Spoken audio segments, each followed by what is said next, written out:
So this house is in Crestwood, which is between 16th Street and Rock Creek Park. It's kind of the fancier neighborhood with larger houses across from 16th Street Heights, which itself is kind of fancy. This is Taylor Street, which is not particularly one of the fancier streets in Crestwood. And we're in a kind of very original, typical Crestwood house. The hardwood floors have just been refinished.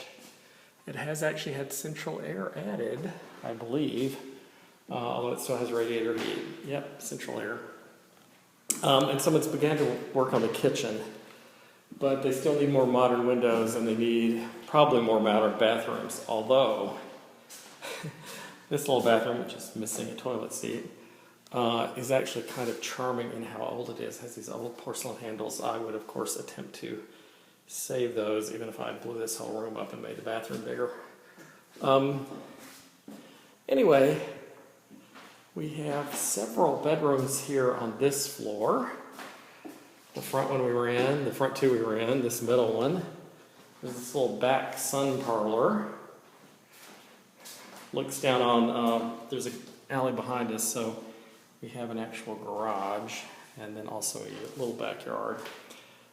Someone converted this at some point because this house actually has an elevator. There was a warning there not to use it, but somebody older was living here at some point and so there was an elevator. And there's yet another small bedroom here and yet another completely unrenovated but workable bathroom. And then we're back to the room we started in. Not necessarily the most interesting floor of the house. And let's go up and see the attic, which I think will also not be the most interesting floor of the house. But the attic looks like it was finished off into a storage space that now has, you can't see it, but has the ductwork for the air conditioning. And then there's this attic room, which, you know, does have windows on two sides and has a fairly high ceiling in the middle. So someone could work on it. For some reason it has a standalone sink. So someone could work on that and turn it back into a usable dinner study or perhaps a guest bedroom for that guest that you don't want to stay very long. Anyway, here we are back in the room we started in. And here's the other front bedroom that we were in. And we'll go down to the first floor, window in the stairwell.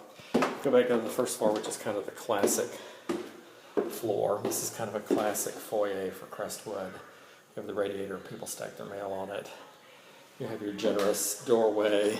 You have a fairly generous foyer. You have a hall that goes back to the kitchen and a half bath.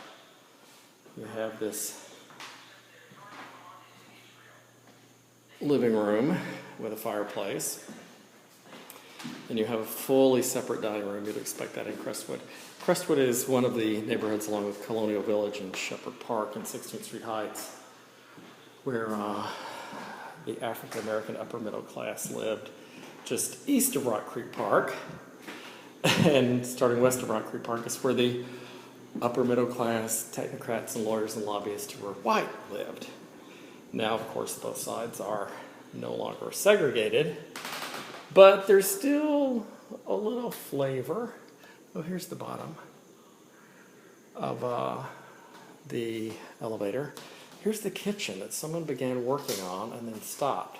There's no refrigerator, and there's this old and very deep sink. I would save that sink and restore it if possible.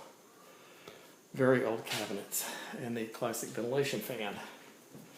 Anyway, the back door seems locked in a way it cannot be unlocked, so we will go outside to see the front of the house and to go around the side and see the backyard and all the parking.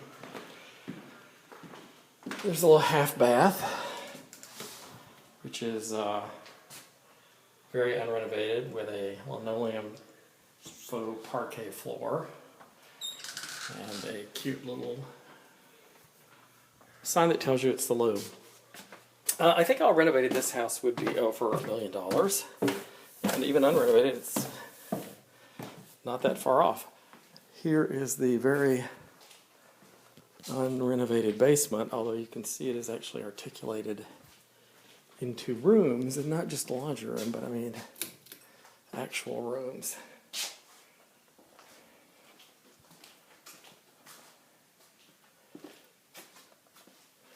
Actual rooms, including an actual bathroom with an actual clawfoot tub that nobody has touched in ages. And what appears to be a little room that I think someone used to do their carpentry work at. Although all the tools are gone. But they put central air in down here, central air and heat here in the basement carpentry room, so Danny could stay dry and cool or warm as he worked his magic. Anyway, we'll go up and take another peek at the first floor. And I think that, I'll bet you that used to be, well, I don't know, might have been a garage at one time under the house. Take a peek at the first floor and the facade and around on the side. And that will be our look at this house in the 1700 block of Church. So it has this nice large porch, complete with columns.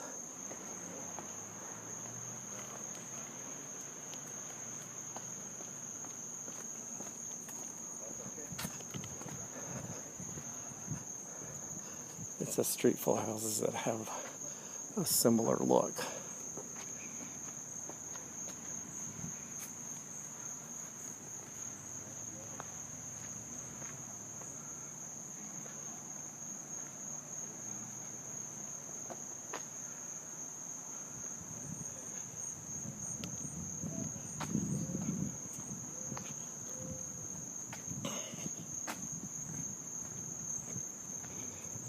Looks like it's a shared driveway that both houses probably own to the middle, and they both have an easement to use either piece of it. I did not realize this, but apparently when you're handicapped, as clearly someone who lived here was, you get a special trash dispenser. So technically a two-car garage plus lots of parking. Outside the garage, that's the back of the house we were in. And then it has this fairly generous backyard. And actually the backyard just goes up to somebody else's backyard. It's not an alley because you pull in there at your shared driveway. Let's see exactly what happens though with the neighbor's backyard. No, there's an alley. There's an alley. It's just so far beneath you that you can't get up through the hill and the bamboo. Actually, fitting that there's a Buddha there, given that they have the bamboo. And apparently, at one time or another, it looks like they might have had some kind of water feature. Anyway, this is a Crestwood house. This is kind of a Crestwood fixer-upper. Crestwood's almost all detached houses. There aren't even that many semi-detached houses. Down in one corner of Crestwood against Rock Creek Park, there is the J. Rockefeller estate. He's leaving the Senate, though, so I don't know what's going to happen to that. I'm sure it's worth well over $3 million. The ritziest houses in Crestwood are now hitting $3 million. And lots of houses that need to be fixed up like this are floating around in the 7s, 8s, and 9s.